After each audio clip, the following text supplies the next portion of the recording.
ছোট্ট সংসার। গ্রামের এক প্রান্তে খড়ের চালার ঘরে থাকত রিতেশ আর তার স্ত্রী মিনা।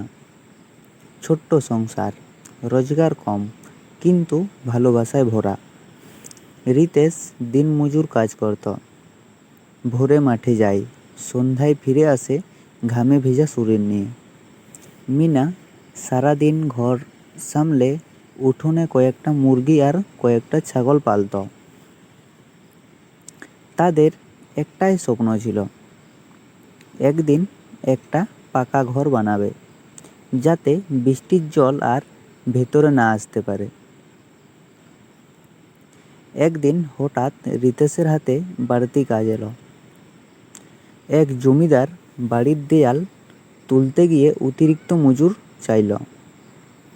রিতেশ খুশিতে কাজ নিল।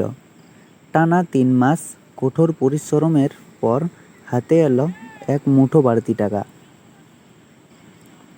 রাতে খেতে বসে রিতেশ মিনাকে বলল, এই টাকায় একটা নতুন ঘর বানাবো, কেমন? মিনা একটু চুপ করে থেকে বলল,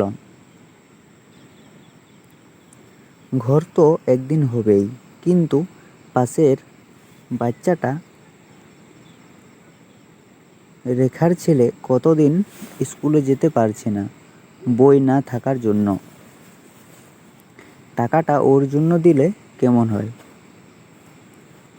রিতেশ কিছুক্ষণ চুপ করে থাকলো, তারপর হাসলো।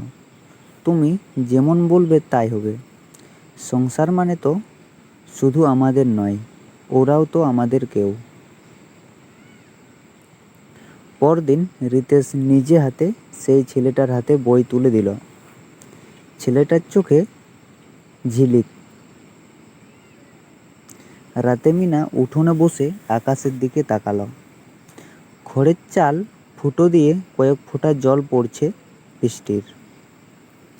তবু ওর মুখে এক প্রশান্তি, কারণ ও জানে ছোট্ট সংসার মানেই কেবল ঘর নয়, ভালোবাসার পরিধি।